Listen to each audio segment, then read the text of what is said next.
I grew up in Shorewood, Wisconsin, just outside Milwaukee. I am Katie Culver. I teach in the School of Journalism and Mass Communication here at UW-Madison. And my fun fact about me is that my Twitter profile picture is my daughter when she was 2 years old. I grew up near San Francisco. Grew up actually on Treasure Island until I was 5 years old. So Ed Hubbard in Ed Psych directing the Ed Neuro Lab. I lived in Paris, France for almost 4 years. I learned all of the cool brain terms, all brain anatomy in French. I grew up in a small town outside of Philadelphia called Swarthmore, Pennsylvania. I'm Hannah Eldridge. I'm in the Department of German. My usual fun fact is that I have a twin sister who is also a German professor, but I'm getting kind of bored of that one, so I'll say that I'm perfecting my butterfly stroke in swimming. I grew up in Fredericton, New Brunswick, which is on the east coast of Canada. Jeremy Morse from the Communication Arts Department, doing in particular media and cultural studies. And fun fact about myself, I talked to Tony the Tiger on the phone. Grew up in Rochester, New York. I'm Philip Hollander. I'm a member of the Department of German and the Center for Jewish Studies. And I don't like peppermint patties. I was born in Shanghai, grew up in Shanghai, and went to college in Shanghai too. I stayed in Shanghai before I came to the United States. I'm Bei Yang from the Department of East Asian Languages and Literature. I have been a freelance writer for over 10 years in Chinese. I was born in La Crosse, lived in Wisconsin until age 7, so La Crosse, and then a short stint in Fond du Lac. And then grew up outside of Flint, Michigan. I'm Grant Nelson-Stewin. I'm in the Department of Classics. My grandfather was a Wisconsin farmer. My father was a banker for Wisconsin farmers. And I am a professor of Roman agriculture at the University of Wisconsin. I grew up in Minnesota, mostly. I was born in Boston, but then I moved to Minnesota when I was 6 years old. Hi, I'm Chris Wells. I'm in the School of Journalism and Mass Communication here at UW-Madison. And a fun fact about myself is I've been teaching myself to play the banjo. I grew up in Transylvania, in Romania, actually. My name is Catalina Toma, like the island Catalina, which I'm hoping to visit at some point. And I'm an assistant professor in the Department of Communication Arts. Did I mention the winter gear? I've become quite an expert in various types of parkas and down fillings, and it's made a huge difference in my winter experience in Wisconsin. Discovering that I share the same challenges as someone who's interested in mind-brain education or journalism, not because we all want our students necessarily to look exactly the same or do the same thing, but just because teaching turns out to be an enterprise that works well in certain ways and badly in other ways, and that's pretty interdisciplinary. To speak frankly, how many people are at this university dedicated to spending most or all of their time improving undergraduate education? I realized all the stuff about MTLE is really about getting you to focus on who's in your class. And it's really helped me rethink my role as a teacher. I didn't realize how important it is to have a network of people to talk about teaching and pedagogy on a regular basis. A safe space for asking questions. It's been a space where teaching is taken really intellectually seriously, but it's also been a place with a lot of fun and a lot of camaraderie, and I've really appreciated that. We've shared our highs and our lows in the classroom and had that community that I never even realized that it was something that I was missing.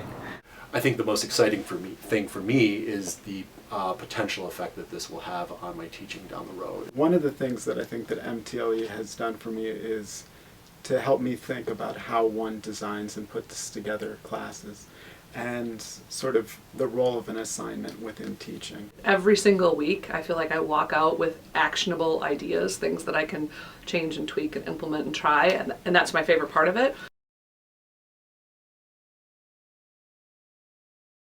I found it somewhat difficult to get people started on the discussion portion of the seminar and to understand what exactly a seminar is about and how learning takes place in a discussion-oriented forum. I just finished grading exams, and the students had just crashed and burned on one particular question, that I thought was a totally fair question, but was really a critical concept that I felt like we had talked a lot about, but clearly the way that they answered showed that they did not know. So I think in my class J201, in which I have a lot of freshmen and sophomores, people just coming into the university, having their first exposure to taking a big lecture class, probably for most of them, their first chance to write an essay, to take exams, all of which is hard and something new. I was talking about being unsure of what I was doing in the class, some of the things that I'd been implementing, and they said, well, have you ever asked the students what they think of it? And it's like, it seems like such an obvious thing. I have an information literacy assignment that's creating an annotated bibliography. And the first time I did this with students, I gave them a lecture on what is information literacy, and I talked about peer review, and I talked about how you find things, and I talked about here are the library resources. I actually really struggled with the bibliography assignment in ways that surprised me. For whatever reason, I was so blinded by the content. It was, for me, I thought about it in terms of what I needed to cover instead of how might I deliver this to students so they may actually take away something important from it. We learned various activities for introducing courses to students and explaining to them what the role is. So what I started doing in my upper level seminar, in my very first class, I introduced the concept of a seminar. I explained what that meant. I emphasized the importance of discussion. And then I had students identify their own discussion styles. And the whole interaction brought the importance of discussion at the forefront of students' minds.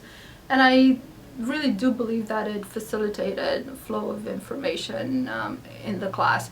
I'm having no problems whatsoever filling up class time with students' comments nowadays. So what I decided to do, based on all of that feedback, was to move toward more interactive discussion about that concept in particular, and then actually I blew it out to be all the concepts that we're doing. I split them into small groups, and then we talked about, 6 or 7 of their different ideas, and what it helped me do was tease out the groups that didn't really have understanding of the concept, and then share those groups that did. I got my data point when I got this exam back. I repeated the question, changed it up so it wasn't exact from last semester, but repeated that question on filtering, and they just rocked it. At the first class, and then we get some information from the students and what they like and why do they take this class and what do they do, something like that one.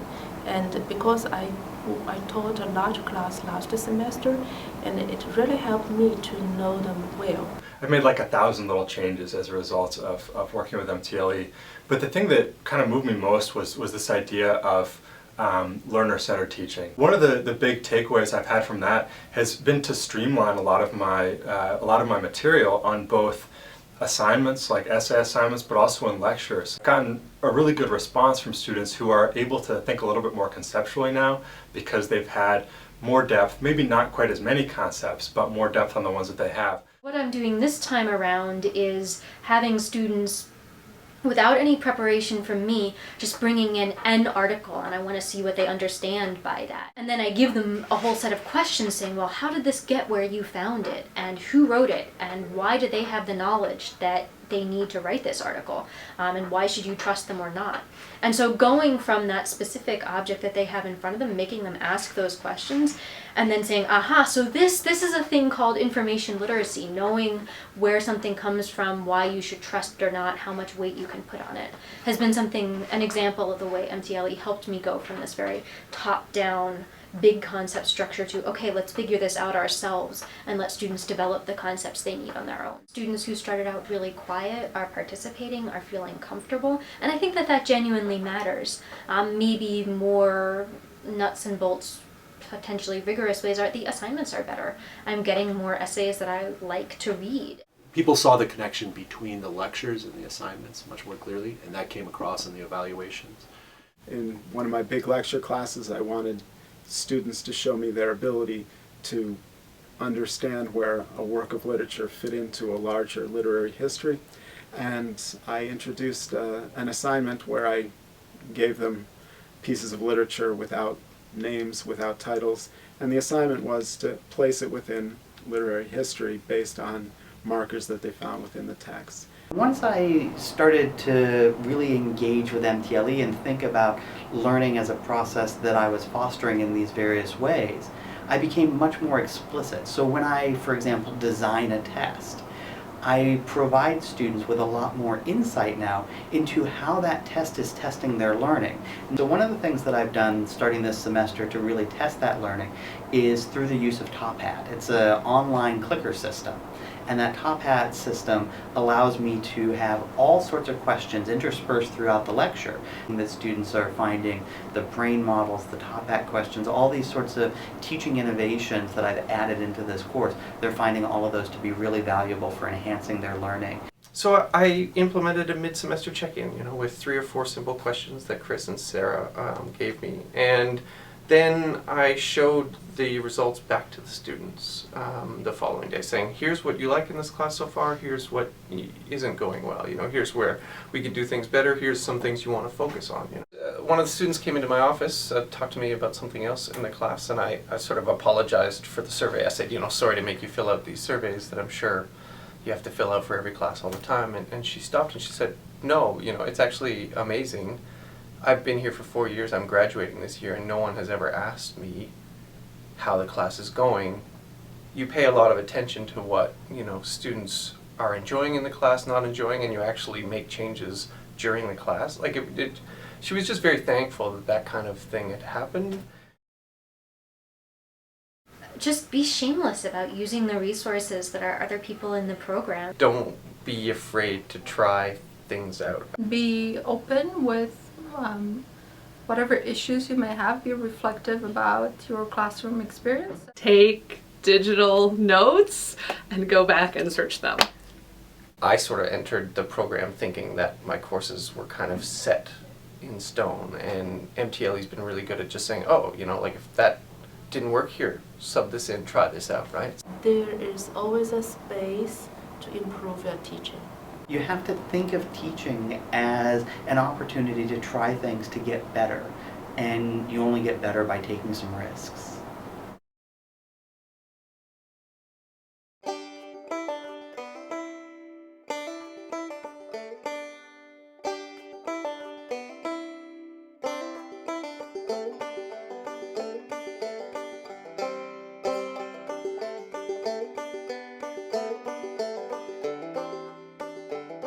Three things that I can't live without. Caffeine. Caffeine and caffeine.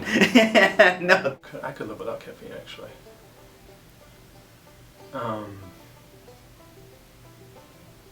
As you drink your coffee during the interview, right? I know, right?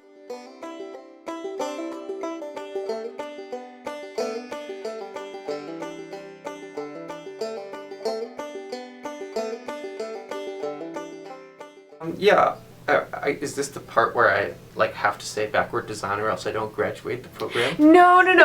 You can check my Twitter feed if you really want to know. Do you have a Twitter feed? No, I don't have a Twitter feed.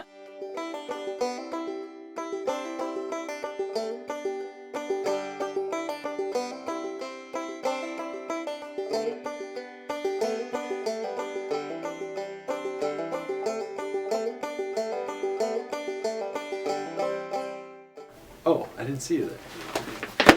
I love it. I cannot live without some kind of rerun TV that will relax me. My favorite being The Golden Girls.